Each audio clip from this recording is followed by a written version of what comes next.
Halo semua, selamat datang di channel video ini. Hari ini saya ingin test drive sebuah mobil Matic Mitsubishi Xpander Sport tahun 2021. Mobil ini memiliki kapasitas mesin 1500 cc dan hadir dengan transmisi Matic CVT. Dan hari ini saya ingin merasakan kenyamanan berkendara dengan mobil CVT ini. Yuk kita cek mobilnya.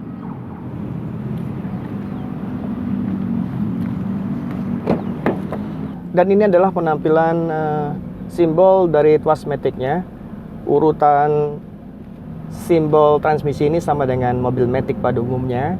Paling depan ini adalah gigi P, kemudian di sini adalah gigi R, kemudian di bawah sini ada gigi N, kemudian di sini D, dan terakhir adalah L. Nah, di antara D dan L itu harusnya ada S, dan itu nempatinnya ada di sini nih, di tombol ini. Jadi sebagai pengganti S di sini, naroknya ada di sini. Di sini tertulis DS seperti itu. Menurut saya ini cukup praktis, kita tidak akan salah pilih. Tinggal L di bawah sini, dan bagaimana agar kita tidak salah masuk L ketika jalan nanti akan saya praktekkan juga ini. Ini adalah tombol untuk fitur auto hold, dipakai ketika di kemacetan.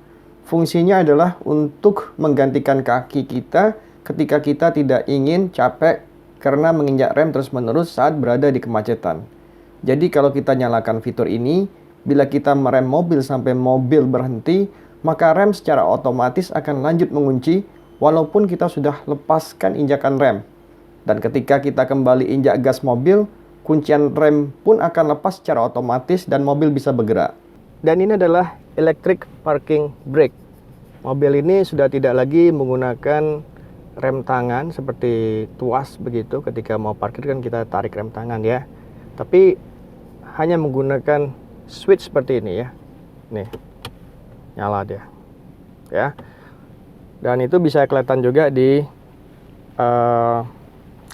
dashboardnya kita. Ada yang ingin saya tunjukkan ke teman-teman, yaitu buku panduan mobil ini.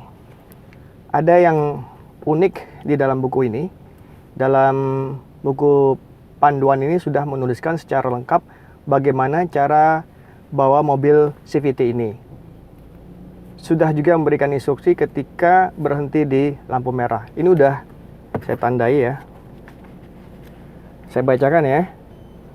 Untuk menunggu dalam waktu yang tidak lama seperti saat menunggu lampu lalu lintas, biarkan tuas lektor pada posisinya. Berarti ini posisinya maksudnya posisi D. Dan tahan kendaraan dengan rem biasa. Untuk menunggu dalam waktu yang lama, tempatkan tuas lektor di posisi netral.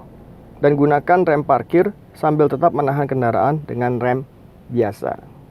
Saya sangat senang melihat penulisan ini karena edukasi yang sudah saya sampaikan selama ini akhirnya bisa diakomodir dalam buku panduan sebuah mobil CVT. Jadi buku ini sudah memberikan instruksi agar di lampu merah tetap di D saja dengan injak rem. Ini sesuatu yang keren ya dari mobil ini, karena sudah memberikan keterangan dengan jelas bagaimana seharusnya mobil Matic ini berhenti di lampu merah, yang sering jadi perdebatan antara tetap di D atau pindah ke netral. Dan di sini sudah dianjurkan agar tetap di D saja. Kecuali dalam kondisi macet yang lama maka boleh pindah ke N. Di sini emang tidak disebutkan berapa lama, ukuran lamanya ya.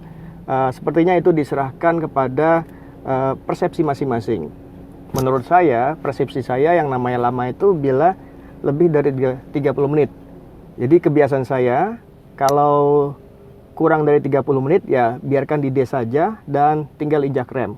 Kecuali lebih dari 30 menit, silahkan dipindahkan ke netral. Oke, kita mulai tes aja mobil ini. Mobil ini sudah pakai keyless ya. Cara menghidupkan mesinnya, pertama kita injak rem dulu ya, injak rem dulu. Kemudian kita pencet ini, pencet tombol ini ya. Tuh, langsung dia starter. Seperti itu. Nah, kalau mau matikan mesin juga gampang. Ya, kita tinggal kembali pencet tombol ini. Udah, mati dia. Jadi ini seperti saklar lampu aja, seperti itu. Mudah banget jadinya. Nggak perlu harus nyolok kunci terus muter-muterin kuncinya. Oke, kita coba jalan. Kita mulai dengan tuas D dulu ya. Ini adalah tuas D drive. Oke. Untuk kondisi dalam kota, sebenarnya kita cukup untuk terus menggunakan D saja ya. Dari awal sampai ke tujuan dan kemudian kembali lagi ke titik awal kita ya. Tuas D ini cocok untuk daerah perkotaan atau perjalanan dengan kondisi kontur yang relatif datar lah. Kalaupun ada naik turunnya yang tidak terlalu ekstrim begitu. Ini adalah kelebihan CVT. Naik turunnya gigi itu tidak terasa gitu ya. Dia bergerak secara smooth. Berbeda dengan model AT atau matic konvensional. Jadi kalau dengan menggunakan CVT ini, RPM itu selalu dijaga ya, kesannya dijaga pada kondisi optimal. Oke, kita sekarang coba pakai gigi S. Ketika kita pakai gigi S, nah RPM-nya langsung naik. Tentunya ini bertujuan untuk mendapatkan torsi mesin yang lebih besar menurut saya. Menurut buku pedoman, gigi S ini untuk kita mengendarai di daerah tanjakan terjal. Saya sangat setuju dengan statement di buku itu, karena rasanya putaran mesin terlalu tinggi untuk jalan datar seperti ini ya. Sama sekali tidak cocok untuk jalanan yang relatif di daerah perkotaan yang rata. Oke, berikutnya kita coba gigi L ya, gigi L. Gigi L ini artinya adalah low gear ya, low gear. Buku pedoman menyebut bahwa gigi L ini untuk jalanan dengan kondisi tanjakan ekstrim. Jadi sepertinya kalau di perkotaan yang landai itu tidak akan terlalu banyak dibutuhkan. Untuk pindah gigi L ini caranya adalah kita perlu pencet ini dulu ya, terus kita tarik ke belakang seperti ini gitu. Jadi kalau nggak dipencet dia nggak bisa ya, nggak bisa tuh. Jadi harus dipencet ini baru bisa tarik seperti ini.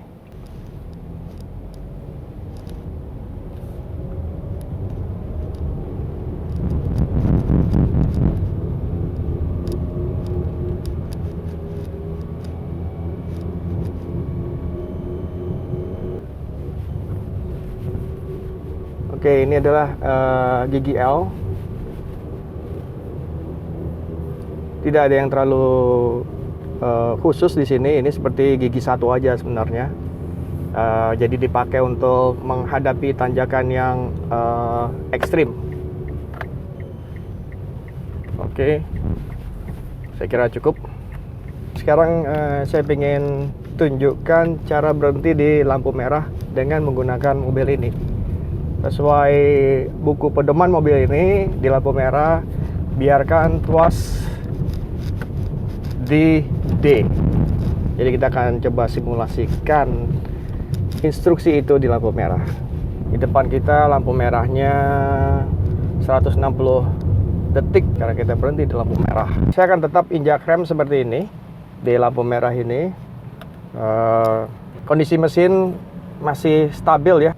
Tidak terasa juga ada getaran seperti beberapa orang yang mengeluhkan kalau ketika di D itu mesinnya bergetar seperti itu. Ya tidak terjadi dengan mobil ini. Catatan aja kalau misalkan teman-teman punya mobil yang mesinnya akhirnya turun atau bergetar keras gara-gara tetap di D dengan injak rem, menurut saya itu adalah jenis mobil yang perlu dapat dispensasi. Kalau emang akhirnya pindah ke N akan mengurangi getaran itu, ya silahkan aja dilakukan, pindah ke N. Tapi menurut saya perlu tetap dicek ke bengkel untuk melihat masalahnya. Mungkin perlu tune up atau pengecekan apalah untuk idle RPM-nya bisa kembali normal. Ya, untuk mobil ini seperti ini, sangat smooth, tidak ada getaran selama saya injak rem seperti ini. Ya, di sini lampu merahnya sekitar 2 menit ya, 160, lebih dari 2 menit, 160 detik gitu. Satu hal yang membuat nyaman kalau kita tetap di D, kemudian kita injak rem di lampu merah, ketika lampu merah berubah jadi hijau, kita tinggal gas aja gitu, nggak perlu rubah-rubah apapun gitu loh. Kalau fungsi N tidak dipakai ketika di lampu merah, jadi kapan fungsi N itu dipakai? Nah, ini pertanyaan menarik. Ya, yang jelas fungsi N bisa dipakai manasin mobil ya. N atau P bisa dipakai untuk manasin mobil. Selama berkendaraan itu sebenarnya hampir tidak perlu kita pakai gitu fungsi N. Jadi dari awal kita berkendaraan sampai tujuan kembali ke asal, kita tuh sebenarnya nggak perlu pindah-pindah ke N, D, N itu nggak perlu. Biarin aja di D sepanjang jalan gitu, nggak masalah gitu. Emang Matic itu dibuat seperti itu. Nah, selain untuk manasin mobil tadi ya seperti di pagi hari, karena posisinya kan pasti sudah di P atau di N kira-kira gitu. Yang paling kritikal penggunaan untuk N adalah ketika terjadi mobil mogok. Nah, ini sebenarnya udah jelasin dalam buku manual mobil ini. Ketika mobil mogok itu kita perlu penderekan seperti itu kan, maka kita harus pindahkan tuas ke N. Nah, ada ketentuannya. Kalau kita menderek mobil ini dalam kondisi mogok, tidak boleh menderek lebih dari 40 km dan tidak boleh menderek dengan kecepatan lebih dari 40 km per jam. Jadi kata kuncinya adalah 40 kilo. Tidak boleh lebih dari 40 km dan tidak boleh lebih dari kecepatan 40 km per jam. Ya, begitulah fungsi N gitu. Sangat kecil sebenarnya dalam aktivitas pemakaian selama kita berkendara normal seperti ini gitu. Dari tadi saya tidak pernah rubah-rubah ke N loh. Selalu di D aja. Ya, sesuai dengan instruksi yang ada di buku panduan mobil Matic CVT ini. Nah, selanjutnya saya mau tunjukin fungsi auto hold yang tadi kita tunjukkan. Sekarang saya mau aktifkan auto hold-nya. Saya aktifkan. Nah, sekarang auto hold sudah berfungsi. Di dashboard juga terlihat itu, ada tandanya hold. Ini bermanfaat kalau di dalam kemacetan lalu lintas, sehingga kita tidak perlu repot harus terus menginjak rem. Ya, karena secara prinsip kan mobil Matic tidak perlu harus pindah ND, jadi biarkan di D terus walaupun dalam traffic. Nah, auto hold ini akan membantu kita gitu untuk kita bisa melepaskan injakan rem kita. Oke, sebentar lagi ada traffic light, nanti saya akan coba tunjukkan. Nih, ini saya rem seperti ini. Ya. Tuh, dia langsung nyala, berubah warnanya jadi hijau seperti itu, ya. Dan mesinnya pun mati. Ya, ini salah satu kelebihan mobil ini gitu. Kalau kita berhentikan, mesinnya mati. Sekarang saya injak rem, mesinnya nyala lagi gitu. Nah, tapi yang unik di sini kita bisa kita bisa lepaskan injakan rem, dan lihat nih, kaki saya tidak nginjak rem tuh. Ya, kaki saya tidak nginjak rem. Nah, kondisi seperti itu. Ya, ini kalau mau melepas tinggal gas saja. Nah, gas, auto hold-nya langsung off dia. Kita bisa kemudian berangkat. Auto hold ini sebenarnya adalah rem elektrik gitu. Basisnya sama dengan kita seperti ngerem injakan rem gitu. Hanya fungsi injakan rem itu diganti dengan tekanan hidrolik yang menekan disc brake rem. Oke, sekarang kita mau tes parking brake-nya ya. Ini sekarang kita masih di D, mobil masih bergerak ya, masih di D nih kita. Oke. Untuk parking brake ya, saya tinggal injak rem. Nah, untuk mengaktifkan parking brake yang terbaik adalah pertama kita pindah ke N dulu nih, pindah ke N ya. Udah ke N ya, kemudian kita tarik parking brake-nya. Ya. Udah aktif kan parking brake-nya, baru kita pindah ke P. Dah, begitu dah. Oke, sekarang kita mau jalan ya. Ini kelebihan dari parking switch yang ada di sini. Ini kalau kita jalan, ini kita ubah ya. Kita mau jalan nih, sekarang kita D ya. Ini kondisi masih dalam parking brake kan. Nih, kalau kita injak gas, nah, parking brake-nya langsung mati. Keren ini. Ini adalah kelebihan ya, kelebihan dari feature parking brake di Xpander 2021. Parking brake ini seperti punya logiknya gitu. Berbeda kalau kita pakai mobil pakai model rem tangan, bahkan kadang-kadang kita bisa lupa untuk nurunin rem tangan, terus kita main maju aja. Kalau ini enggak, ketika kita injak gas otomatis parking brake-nya langsung switch off deh, langsung mati deh. Semuanya tentu diatur oleh sistem komputer dari mobil ini.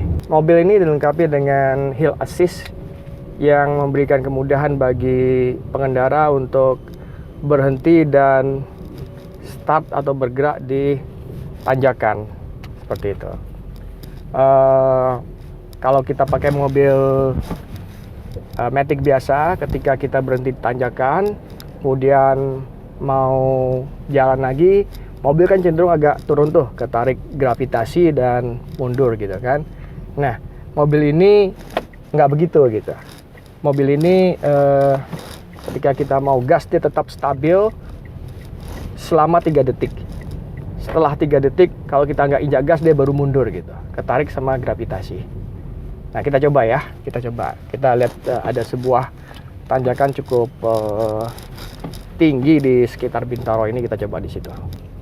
Oke, itu adalah tanjakan yang saya maksud, lumayan tinggi ya. Kalau dari bawah ini lumayan tinggi nih sebenarnya. Ya, saya minggir dulu, ada mobil ke sana. Kita sekarang di tanjakan dengan tuas D dan saya masih injak rem. Saya coba lepas dulu remnya. Dan kita lihat efek 3 detik ini, apakah mobil ini menahan atau langsung mundur. Seperti itu ya, selama 3 detik. Ya, ini saya lepas remnya sekarang. Ya, dia mundur tuh. Ya, dia mundur tuh. Oke.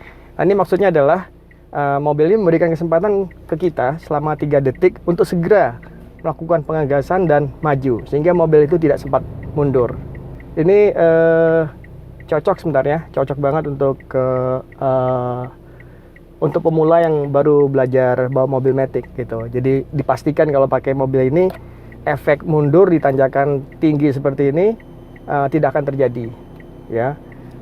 Dan bagi yang sudah berpengalaman pun ini akan memberi tambahan kenyamanan tersendiri tentunya. Oke. Ini efeknya kalau saya gas langsung mobil tidak akan mundur seperti ini. Nah, nyaman kan? Gitu. Oke teman-teman, rasanya sudah cukup ya. Berarti selesai juga sudah test drive kita hari ini. Mudah-mudahan kita bisa mereview mobil-mobil Matic merek lain di lain waktu. Sementara ini itu saja yang ingin saya sampaikan. Terima kasih sudah menonton sampai di sini dan sampai jumpa.